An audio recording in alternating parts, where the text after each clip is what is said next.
अस्सलाम वालेकुम वरहमतुल्लाहि वबरकातुहू। उम्मीद है आप सब खैरियत से होंगे। असना शेख चैनल को सब्सक्राइब करें, बेल आइकन प्रेस करें, वीडियो को लाइक करें, शेयर करें। मजमून है आज का, उन्वान है रोना। देखते हैं, वीडियो की तरफ चलते हैं।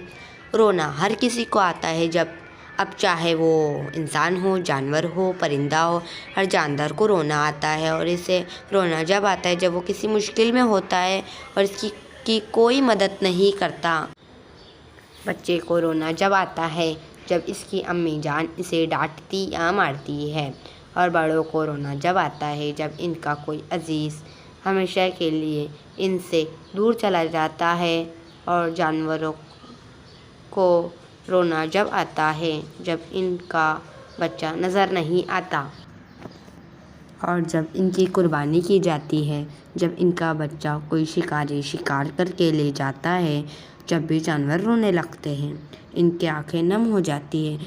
किसी को अपनी बीमारी की वजह से रोना आता है, जैसे कि बूढ़े लोग, वो लाचार मजबूर हो जाते हैं, इनकी औलाद इनकी मदद नहीं करती, उनको सही वक्त पर दवा नहीं देते वगैरह।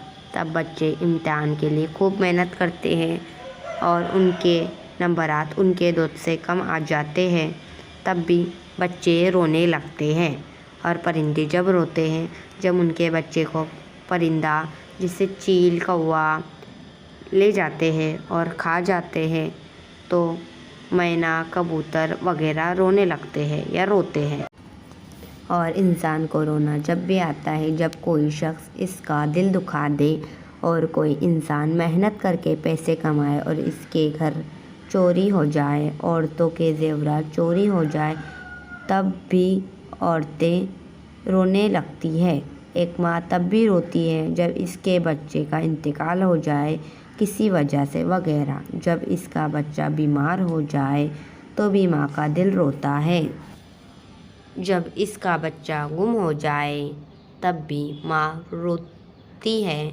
और औरतें जब भी रोती है जब वो नई नई बहू बनकर अपने घर से विदा हो जाती है, और अपने शौहर के घर जाकर सास की जली कटी सुनकर भी बहू बहुत रोती है। मुझे उम्मीद है आपको ये मज़मून ज़रूर पसंद आया होगा।